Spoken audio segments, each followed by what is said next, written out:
Hello, everyone. Today we are going to leave dry land behind.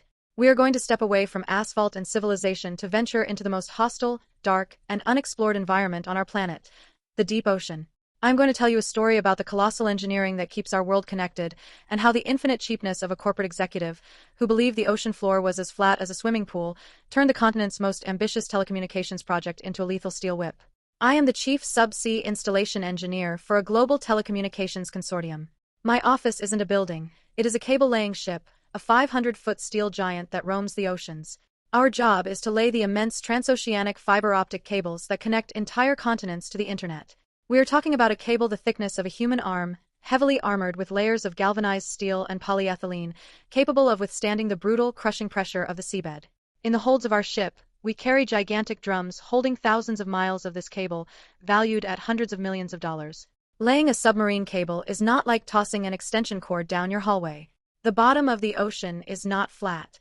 It is filled with towering seamounts, jagged valleys, and abyssal trenches. The golden rule, the sacred physics of our job, is called slack tolerance. When the ship passes over an underwater valley, the laying software accelerates the deployment engines to release 20% more cable than technically necessary. That extra length allows the cable to sink and rest gently along the contours of the valley floor. If you don't leave slack and you lay it taut, the cable remains suspended in the water like a guitar string. And in the deep ocean, the marine currents are absolutely relentless. But on our last expedition, the board of directors sent Arthur aboard as the new vice president of logistical operations. Arthur came from the ground transportation sector. He looked at two-dimensional maps. To him, the shortest distance between 2 points was a perfectly straight line, and he considered my safety slack to be an intolerable waste of incredibly expensive fiber optics. We had been sailing through the North Atlantic for 2 weeks. The weather was harsh, the swells slammed against the hull of the ship, and the hum of the massive diesel engines was a constant vibration beneath our steel-toed boots. We were about to cross the Shadow Trench, a steep submarine canyon over 12,000 feet deep and several miles wide. I was on the bridge, programming the immense winch on the aft deck to increase its unspooling speed and create the necessary slack to line the bottom of the canyon. Suddenly, Arthur burst onto the bridge, looking seasick but holding his laptop tightly with an expression of corporate fury. "Engineer," he snapped, pointing at the material consumption graph on his screen. "I have been monitoring the deployment rate. You are throwing cable away like a maniac. The ship is moving at 5 knots, but you are dropping cable at 8 knots. We are wasting miles of fiber optics. Every single mile costs nearly $100,000. This canyon is 3 miles wide, but you've programmed the system to drop 5 miles of cable. I want you to reconfigure the winch right now. Synchronize the output speed with the speed of the ship. Lay the cable in a straight line directly over the canyon. We will save almost $300,000 on this stretch alone." I slowly placed my coffee mug down on the control panel. I felt my stomach drop, visualizing the sheer physical disaster he had just proposed. "Arthur, that is massive structural suicide," I explained in a deep, severe voice, trying to make him understand the unimaginable scale of the forces of nature. "The ocean is not empty air. If you lay this armored cable in a straight line across a 12,000-foot deep canyon, with absolutely zero slack, it will be suspended in the water, anchored only at the edges of the abyss. It will have to support its own dead weight of hundreds of tons. And even worse, at 6,000 feet down, there are deep-sea crosscurrents moving at 4 knots. That massive current will slam into the suspended cable. The physical tension will be astronomical. The cable will vibrate, stretch past its yield point, and snap completely in half. We will lose the connection, we will lose the cable, and the whiplash tension will destroy the heavy machinery on the deck. You will throw $40 million in the trash to save $300,000. Arthur let out a nasal, condescending laugh, grabbing onto a handrail as the ship rolled over a wave, looking at me with an arrogance that bordered on insanity. "Oh, please. You engineers are just fearful theoreticians," he replied with pure disdain. "I've read the technical specs. That cable has galvanized steel armor. It can handle whatever hits it. Water is just water.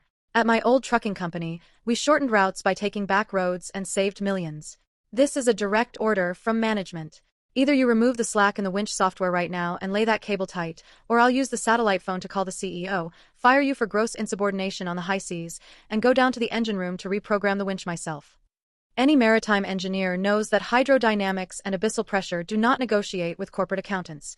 I knew with absolute terrifying certainty that Arthur had just doomed the entire expedition, but since my career, my maritime license, and my salary were under direct threat, I resorted to the ultimate protection of a ship's officer, the captain's electronic logbook. I absolutely refused to suspend a cable under extreme tension under my professional responsibility, Arthur, I answered with freezing coldness, stepping away from the central winch console. But since you hold the executive rank over operations, you are going to register the override in the master system. I pushed the main console keyboard toward him. You will log in with your corporate authority code. You will draft a direct order overriding the slack tolerance protocol.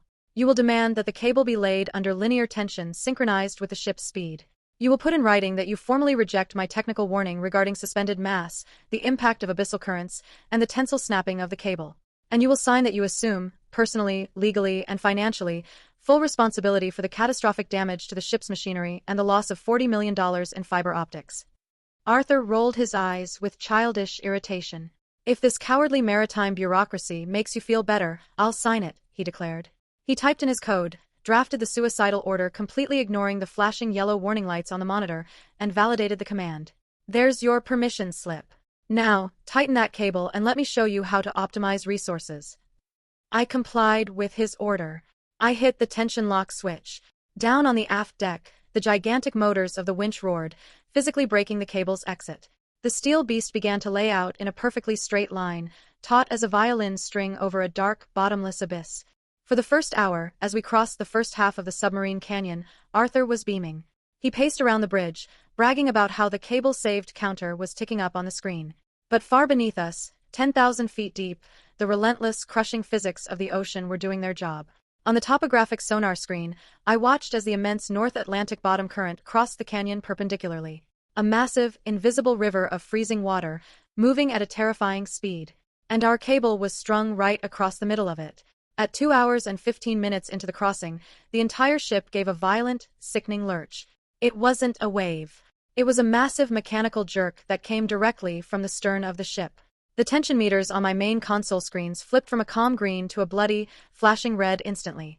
The number of tons of pulling force began to skyrocket at a nightmarish pace. 50 tons. 80 tons. 100 tons. Why is the ship vibrating like this? Arthur demanded, all the color draining from his face as he grabbed tightly onto the console. The ocean current just hit the suspended cable, Arthur, I told him, never taking my eyes off the meters.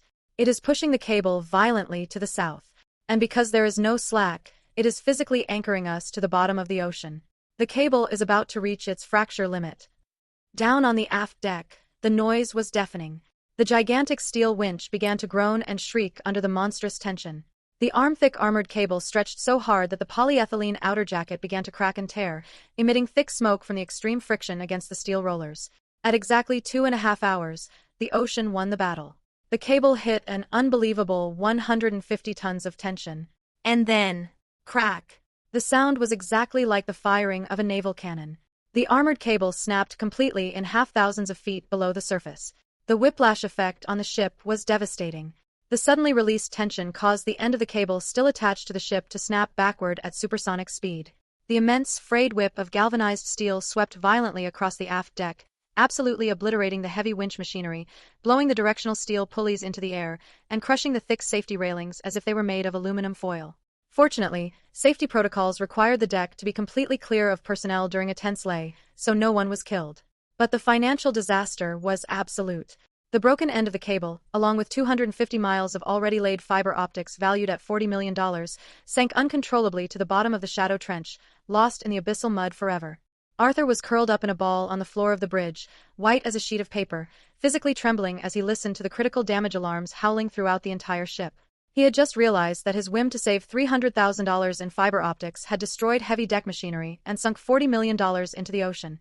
The very next day, after stabilizing the ship, we had a direct satellite video call with global headquarters on land. The CEO of the multinational consortium was on the screen, his face purple with rage, flanked by the entire corporate legal team. Arthur, sweating cold and rubbing his hands together frantically, attempted the most miserable tactic of a cornered executive. Gentlemen, the deck winch suffered a mechanical failure. Arthur screamed at the camera, pointing an erratic finger at me. The rollers jammed. The chief engineer didn't do the proper maintenance, the cable tensed up because of his equipment, and it snapped. I asked him to be careful and his team destroyed the deck. The CEO stared intently at me through the screen, waiting for my defense. I didn't show a single emotion. I opened the captain's electronic logbook, shared my screen on the satellite feed, and projected the unalterable log. There was the proof of his corporate death sentence. Giant letters projected in front of the global board of directors. I order the override of the slack tolerance protocol. I demand that the cable be laid under linear tension synchronized with the ship's speed. I formally reject the chief engineer's technical warning regarding suspended mass, the impact of abyssal currents, and the tensile snapping of the cable. I assume, personally, legally, and financially, full responsibility for the catastrophic damage to the machinery and the loss of the fiber optics. And right below it, Arthur's validated, unalterable corporate authorization code. The CEO read the text. The silence on the video call was so intense you could only hear the faint static of the satellite connection. "Arthur," the CEO said with a voice so glacial it froze the blood of everyone on the bridge. "You ignored the absolute laws of oceanic physics out of the sheer stupidity of believing that the bottom of the sea is a paved highway. You just cost us $40 million, you destroyed a company ship, and you delayed the internet connection of an entire continent. You are fired. The exact second this ship touches the next port, security will kick you off." He turned to the lawyers on the screen. "Open a civil and criminal lawsuit for criminal negligence and industrial sabotage. I want you to garnish every last cent of his assets to pay for the scrap metal he just sank into the abyss." At the very next port, Arthur was escorted off the ship without even all of his belongings, ruined for the rest of his life and facing a multi-million-dollar debt his grandchildren would still be paying off. It took us months to bring in a specialized recovery vessel, dredge the bottom of the trench with deep-sea robots, and splice a brand new cable. I was promoted to director of the submarine fleet. And nowadays, I assure you, if I order the deployment of an extra 30 miles of fiber optics just to ensure the cable rests comfortably on the seabed, absolutely no executive in the entire consortium dares to complain about the price. If you liked it, hit the like button and subscribe for more.